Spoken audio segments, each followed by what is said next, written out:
시청자 여러분 안녕하십니까? KNN 뉴스입니다. 이틀 전 부산에 200mm가 넘는 물폭탄이 쏟아지면서 비 피해가 컸는데요. 오늘 밤부터 내일까지 또다시 많은 비가 내릴 것으로 예상돼 각 지자체는 비상이 걸렸습니다. 김민욱 기자가 취재했습니다. 부산 동구의 한 산복도로, 주택 1호 가로 7m, 높이 3m 옹벽이 위태롭게 떠받치고 있습니다. 구청에서는 방수포로 덮고 모래주머니를 쌓는 작업이 한창입니다. 이 산복도로 골목길 아래쪽을 보면 옹벽 틈 사이로 일부 흙이 무너져 내린 상태인데요. 또다시 많은 비가 예보되면서 추가 붕괴가 우려되는 상황입니다. 인근 주민들은 오늘도 불안합니다.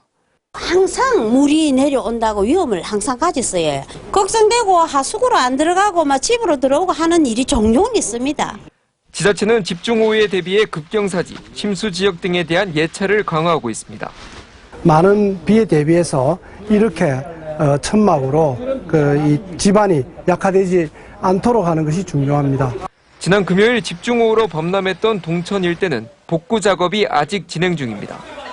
침수된 물건들을 버리고 겨우 장사를 준비 중인 가운데 또다시 많은 비가 온다는 소식에 주민들의 걱정이 큽니다.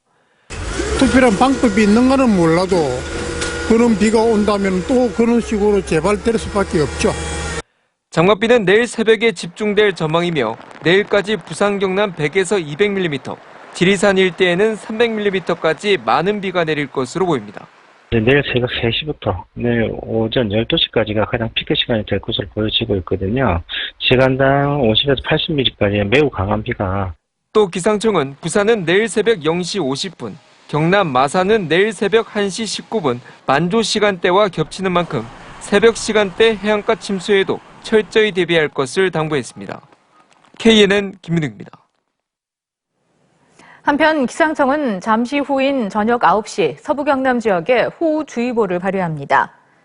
오늘 저녁 9시를 기해 호우주의보가 발효되는 지역은 경남의 진주와 사천, 하동, 함양, 통영, 고성 등이며 내일 새벽에는 경남 다른 지역으로 확대 발효될 예정입니다. 또 기상청은 내일 오전 부산 전 지역에도 호우주의보를 발효할 예정이며 부산과 통영, 거제, 고성 등 경남 일부 지역에는 강풍특보도 발효될 예정입니다. 얼마 전 부산의 한 대학에서 남학생들이 카카오톡 단톡방에서 같은 학과 여학생들을 성희롱했다는 소식 전해드렸는데요. 이런 대학가 단톡방 성희롱 문제가 계속해서 불거지고 있지만 학교 징계나 형사처벌 수위가 낮다는 지적이 잇따르고 있습니다. 황보람 기자입니다. 부산의 한 대학에 재학 중인 남학생 7명이 만든 카카오톡 단톡방입니다.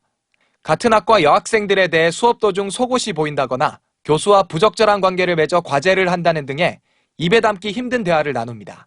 이처럼 대학가에선 단톡방 성희롱 사건이 계속 불거지고 있지만 학교 측의 징계 수위는 대부분 낮습니다. 2년 전 부경대학교에서도 단톡방 성희롱 사건이 있었는데 2주 동안만 유기정학 처분하는 등 사실상 효력 없는 징계가 내려지기도 했습니다. 글을 올린 것 자체가 물론 학교의 이미지랑 관련도 있겠지만 그래도 저희가 피해받은 거에 대해서 더 포커스를 맞춰주셨으면 하는 마음이 있었는데 떠한속을 해라, 글을 내리라고. 형사처벌 수위도 문제입니다. 성희롱 피해 여학생들이 경찰 고소를 진행했는데 정작 성폭력법은 적용되지 않았습니다. 현행 성폭력 범죄의 처벌 등에 관한 특례법은 성적 수치심을 일으키는 글 등이 상대방에게 도달된 경우에 한해서 처벌하도록 규정하고 있어서 카카오톡 대화방에서 특정 여성을 성적으로 비하하는 경우 현행법상 모욕죄 또는 명예훼손죄로 처벌할 수밖에 없는 한계가 있습니다. 최근 아동 성착취물 사이트 운영자 손정우의 미국 송환을 사법부가 허락하지 않으면서 논란이 되는 등 디지털 성범죄 전반에 대한 처벌이 약하다는 지적입니다.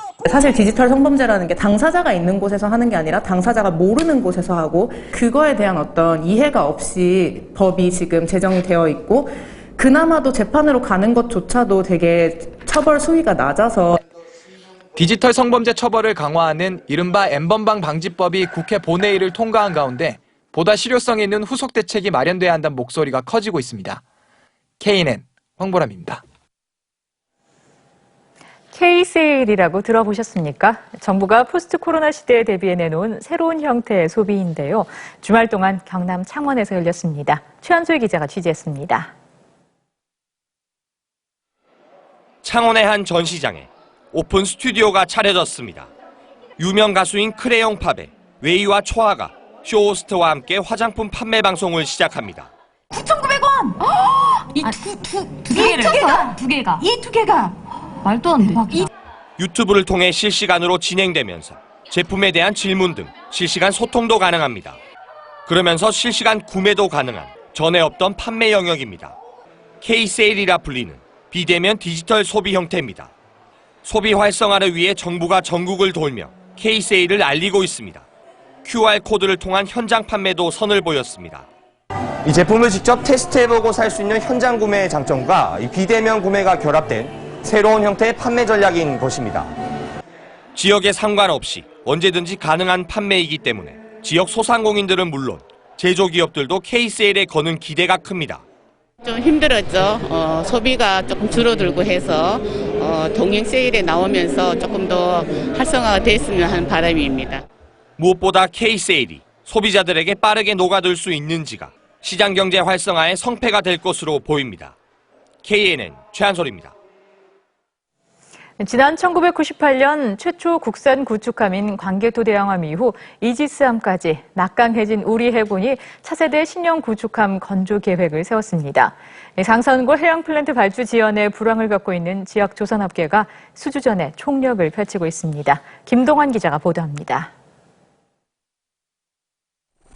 막강한 화력과 첨단 전투 체계를 갖춘 이지스함입니다. 우리 해군의 최신의 함정으로 LNG나 컨테이너 운반선 서너 척의 건조 비용과 맞먹습니다. 해군은 7조 원대 규모의 신형 이지스 구축함 건조 계획인 KDDX 프로젝트를 올해 안에 추진할 계획입니다. 대우조선해양은 KDDX의 개념 설계를 수행한 실적을 바탕으로 산하견 약 40여 개사와 통합 전기 추진 체계 등의 기술 개발을 완료하였고 일부 기술에 대하여 진행 중에 있습니다. 20여 년 전 최초 국산 구축함 건조 이후 레이더 등 통신 시스템과 전투 장비의 국산화를 이뤘습니다. 차세대 함정 사업은 국산화율이 80%에 이릅니다. 대형 조선소뿐 아니라 1, 2차 협력사의 안정적인 일감 확보에도 미치는 영향이 큽니다. 해외 원자재의 가격과 수급 불안정에 따른 피해를 최소화할 수 있습니다.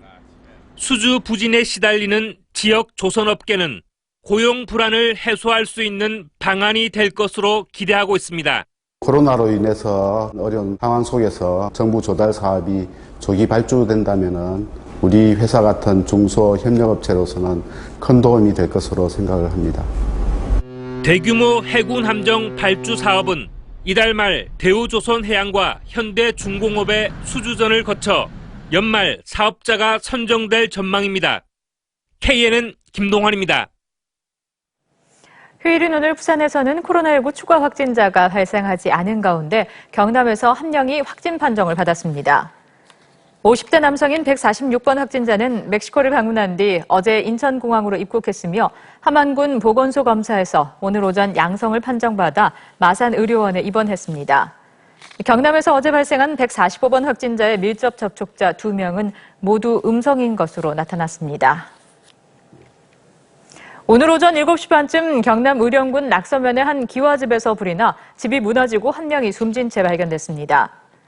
화재 진화에 나선 소방관들은 안방으로 보이는 곳에서 80대로 추정되는 남성이 숨져 있었다고 밝혔습니다.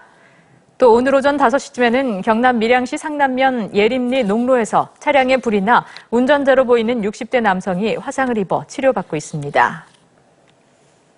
부산해양경찰서는 음주 상태로 레저보트를 운항한 34살 A씨를 적발했습니다. A씨는 오늘 새벽 4시 반쯤 수영만 요트 경기장에서 혈중 알코올 농도 0.149%의 만취 상태에서 음주 운항을 한 혐의를 받고 있습니다. 한편 오늘 새벽 6시 반쯤 부산 남항 한 제빙수 앞 해상에서 술을 마신 것으로 추정되는 50대 남성이 물에 빠졌다 구조됐습니다.